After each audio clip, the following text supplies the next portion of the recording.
नमस्कार, मी कीर्ती गायकवाड. स्वागत आहे आपलं आय न्यूज 28 मध्ये.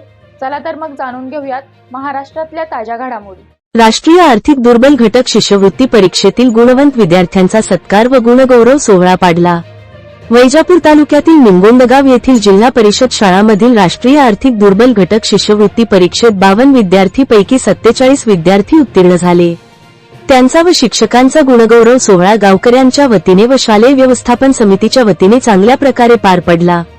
या कार्यक्रमास आमदार रमेश बोरनारे सर, माजी आमदार भाऊसाहेब चिकटगावकर, मार्केट कमिटीचे माजी सभापती संजय निकम, माजी पंचायत समिती सभापती आनंद निकम, उपजिल्हाप्रमुख बाबासाहेब जगताप, राजू साळुंके, बाळा पाटील जाधव, शिक्षण विस्तार अधिकारी मनीष दिवेकर व बाळासाहेब मस्के, शिऊर येथील केंद्रप्रमुख साईनाथ कवार यांची प्रमुख उपस्थिती होती.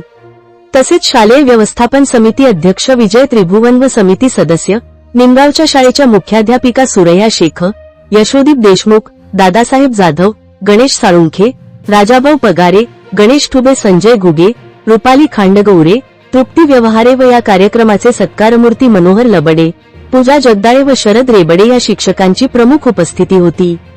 गावातील सर्व नागरिक, सरपंच, उपसरपंच व सर्व सदस्य, पंचकृषीतील सर्व शाळेतील शिक्षक, वृंद, शेतकरी, तरुण या कार्यक्रमास उपस्थित होते.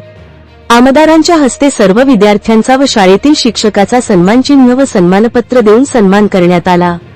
मनोहर लबडे सर यांनी तिने केलेल्या कामाचा लेखाजोखा उपस्थित मान्यवरांसमोर मांडला. भाऊसाहेब चिकटगावकर यांनी शिक्षकाची जबाबदारी व्याख्या समजून सांगितली व शिक्षकाचे स्थान सर्वोच्च असते असे चिकटगावकर म्हणाले. संजय निकम यांनी मराठी शाळा व इंग्रजी शाळा या दोन्ही शाळेची तुलना केली. मराठी शाळा ही चांगली असते अशी सांगितले. आमदारांनी शाळा, अंगणवाडी यासाठी मी सदैव तत्पर असेल व शाळेच्या खोल्यासाठी निधी उपलब्ध व्हावा त्यासाठी मी अर्थसंकल्पीय अधिवेशनात शाळेच्या खोल्याचा प्रश्न उपस्थित केलेला आहे. शेवटी जेवणाचा आस्वाद घेऊन कार्यक्रमाची सांगता करण्यात आली. इंडिया न्यूज 28 वैजापूर तालुका प्रतिनिधी अनिल सूर्यवंशी.